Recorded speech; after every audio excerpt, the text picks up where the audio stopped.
Those of you who know her know just what a priceless gift her father is giving to Andy today. And though I just met Andy recently, the love of his family and friends, the time that we spent together, and especially Amber's love for him, assures us that he is that man that is special enough for Amber.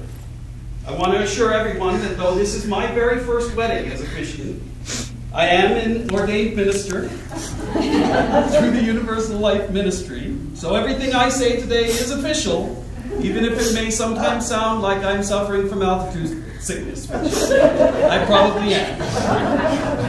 And by the way, in case anybody is wondering whether or not this girl is capable of pulling off miracles, look at this day that she arranged for in the middle of winter, in the middle of the Rockies.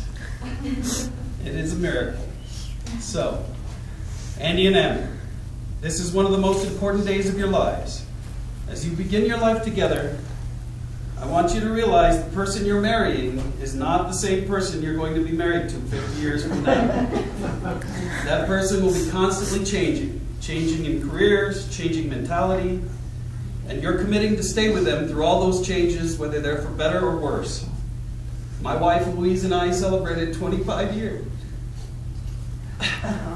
this year.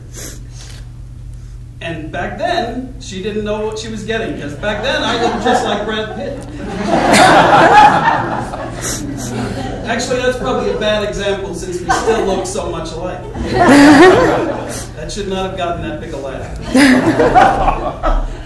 Chalk it up to altitude sickness. I have a couple of readings to make the Catholics feel at home. One is from the Bible, the other is from a book that talks about love. This first one is from 1 Corinthians.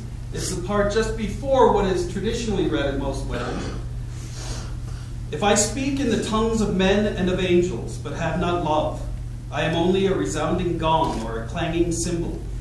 If I have the gift of prophecy and can fathom all mysteries and all knowledge, and if I have faith that can move mountains, but have not love, I am nothing. If I give all I possess to the poor and surrender my body to the flames, but have not love, I have nothing. Love is patient, love is kind. It does not envy, it does not boast, it is not proud, it is not rude, it is not self-seeking, it is not easily angered, it keeps no record of wrongs. Then from The Gift from the Sea by Anne Lindbergh. When you love someone, you do not love them all the time, in exactly the same way, from moment to moment. It is an impossibility. It is a lie to pretend to. Yet this is what most of us demand. We have so little faith in the ebb and flow of life, of love, of relationships, when the only continuity possible in life as in love is in growth, in fluidity, in freedom, in the sense that dancers are free, barely touching as they pass, but partners in the same pattern. The only real security is not in owning or possessing, not in demanding or expecting, not in hoping, even. Security in a relationship lies neither in looking back to what was in nostalgia, nor forward to what might be in anticipation or dread, but living in the present relationship and accepting it as it is now. To reflect what is happening in this relationship now, I'd like to ask that the table be brought forward for the sand ceremony.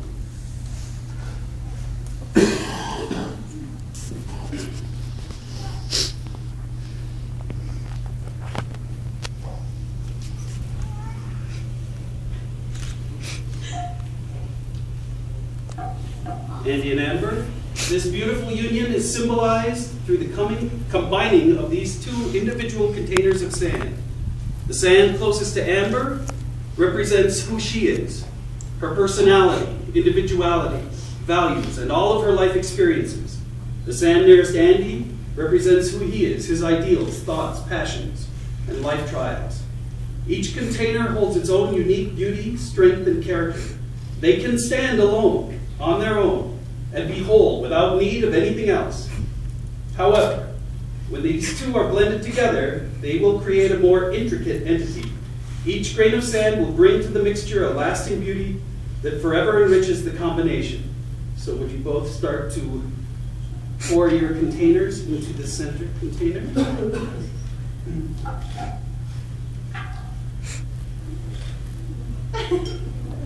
This is your first test.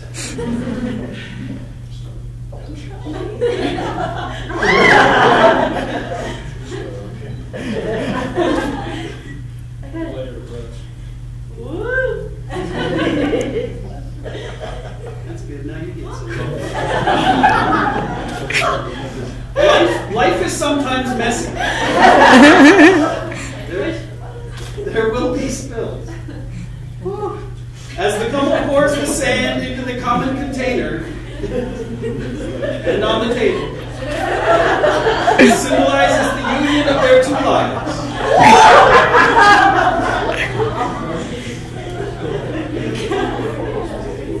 That's actually that's poetic, because life comes at you that way. It's not all even.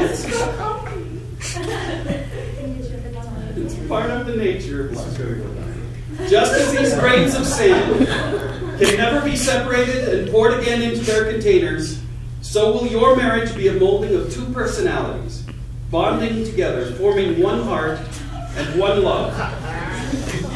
The life that each of you experience individually before this moment will hereafter be inseparably united, for the two shall become one.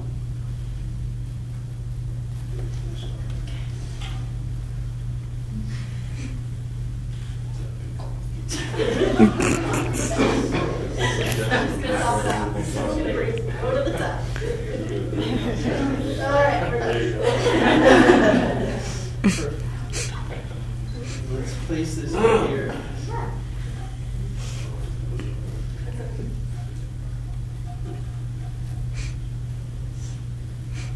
Maybe would you guys move the table?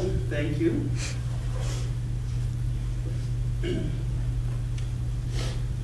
A good marriage must be created. Having a good marriage is never being too old to hold hands. Remembering to say I love you once every day at least.